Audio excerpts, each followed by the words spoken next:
Alright, and we are here with round 2 of the Azorious Ensoul Blade deck that we're looking at here on legitmtg.com. I am Joshua Clater, and in this match we are going against a rather neat Kiora Bant control deck. Our opening hand is Strand, Drum, Walk, Hero, God's Willing, and Johnny Steadfast. It seems pretty good to have, so we'll go ahead. We went ahead and kept it. We've got the mana we need. We've got Springleaf Drum. We've got a way to protect our hero with God's Willing. So we can turn to hero, God's Willing it.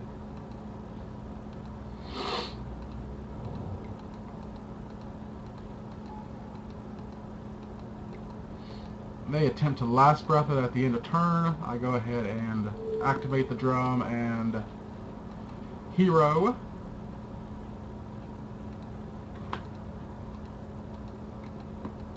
And then Suspension Field takes it out.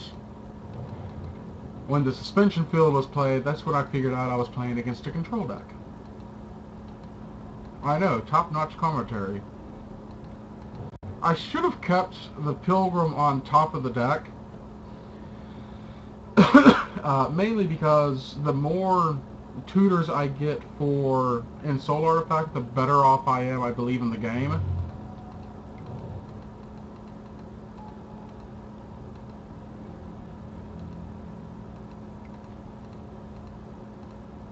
We cast Pilgrim and cast our Ghost Fireblade. And Resolute Archangel is on top of my opponent's library. And I'm like, oh, that's outstanding. I have what seems to be 3 turns to actually win. So I Ensoul my drum, give it the blade, and attack for 7. And then Kiora happens. So then I cast a Johnny.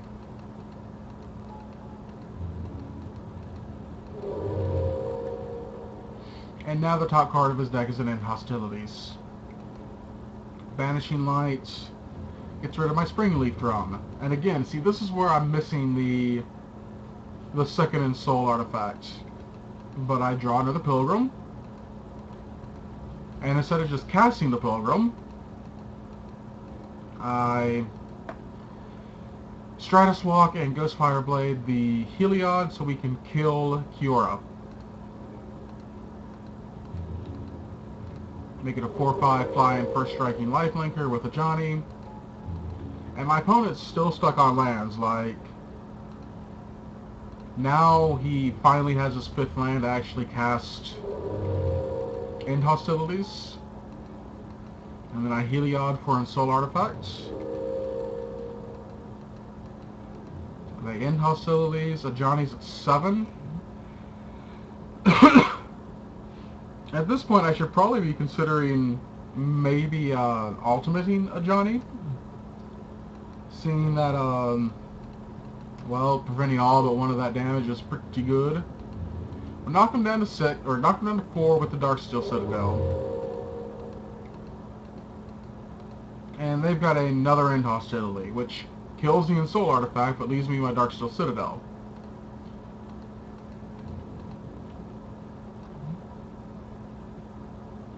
This is the point where I should have went ahead and ultimated.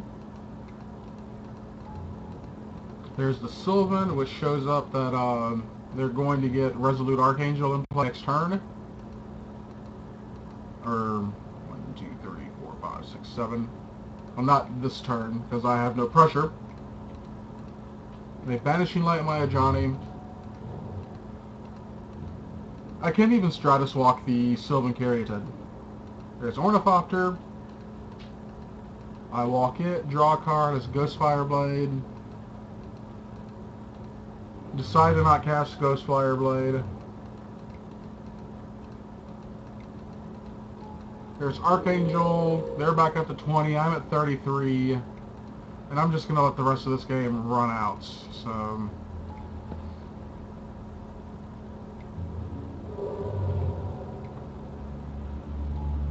there's Elspeth.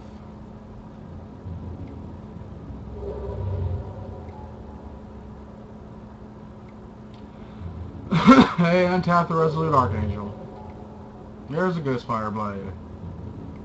I make it a 4/6. Then Elspeth does her -3 to kill all the 4/4s, and then he makes another Elspeth.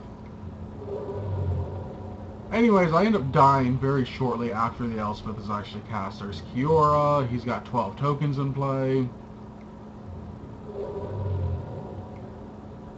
I draw Pilgrim.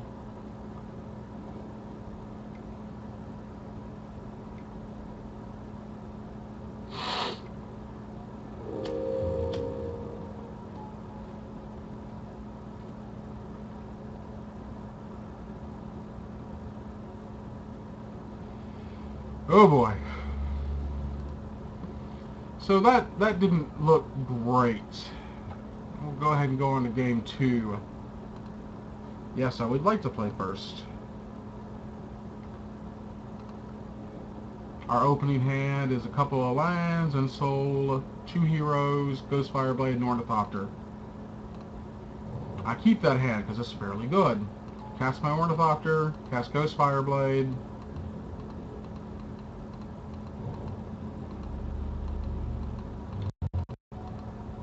Cast Ensoul Artifact on the Ornithopter, cast my other Ornithopter, attack for 5.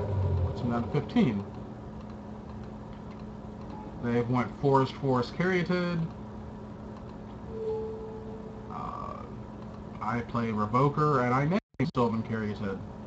Yay! Attack for another 5.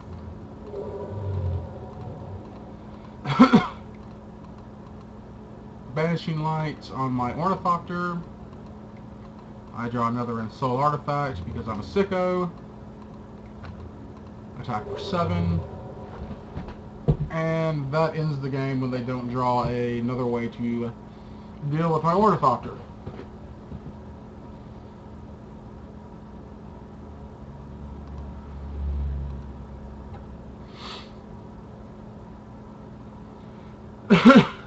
Our third and final game. My opponent is on the play.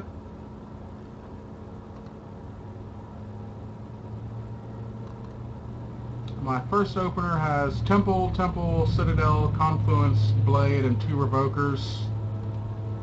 I'm pretty comfortable keeping this because Revoker is pretty good against most everything in his deck outside of, end hostilities.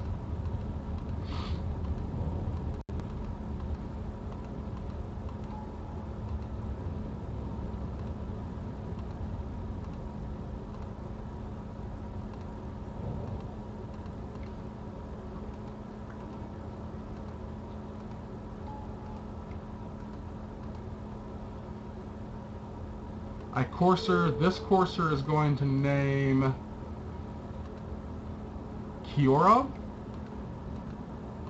And then I cast Ghost Fireblade, and I go ahead and equip our Revoker.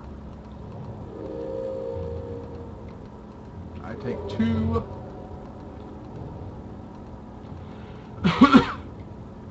And I swing back for 4. Cast another Revoker. This one names Elspeth, Sun's Champion. And then I switch the equipment over.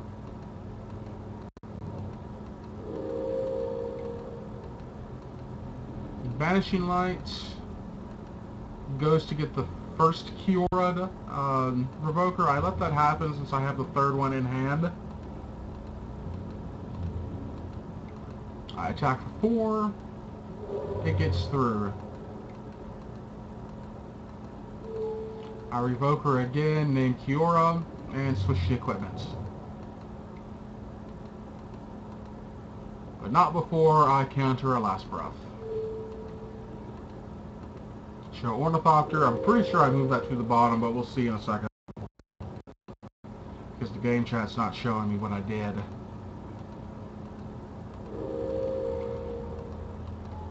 I just noticed that my opponent doesn't have any blue mana. I make a Johnny, make my 1 Revoker a 5/4, start gaining life.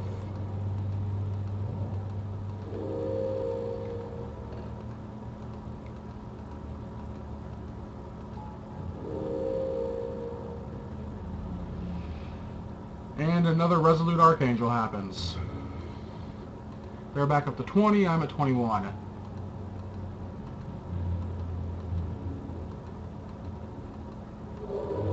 They don't make the trade, which kind of bothers me.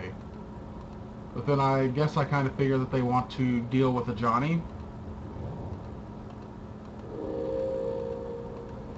Kiora's on top. It gets cast. Johnny now moves down to 2 loyalty. And I cast Darksteel Citadel. At that point, I go ahead and -2 a Johnny.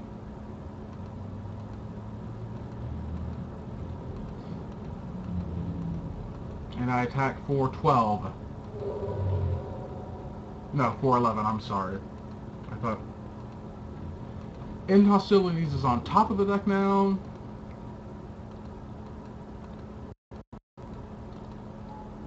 Jace, they bounce the Revoker. He draws a card and can play an additional land this turn. I'm believing he's looking for a land on top of the library so he can end hostilities. But he has the land anyways, and doesn't cast in hostilities. I draw the 1 card in the board, or in the deck, that can keep me from just getting blown out. In Spectre Ward, put it on my Citadel, and attack for 8. And that was round 2, as we move on to 2-0 in the pre-TQ. Pretty exciting stuff there. I was able to beat Resolute Archangel, Kiora, Jace, and Elspeth. So that was, yeah, fun times. We'll be back with round 3 here in a bit. Thanks for watching and visiting us on legitmtg.com. I'm Joshua Clater, and we'll see you later.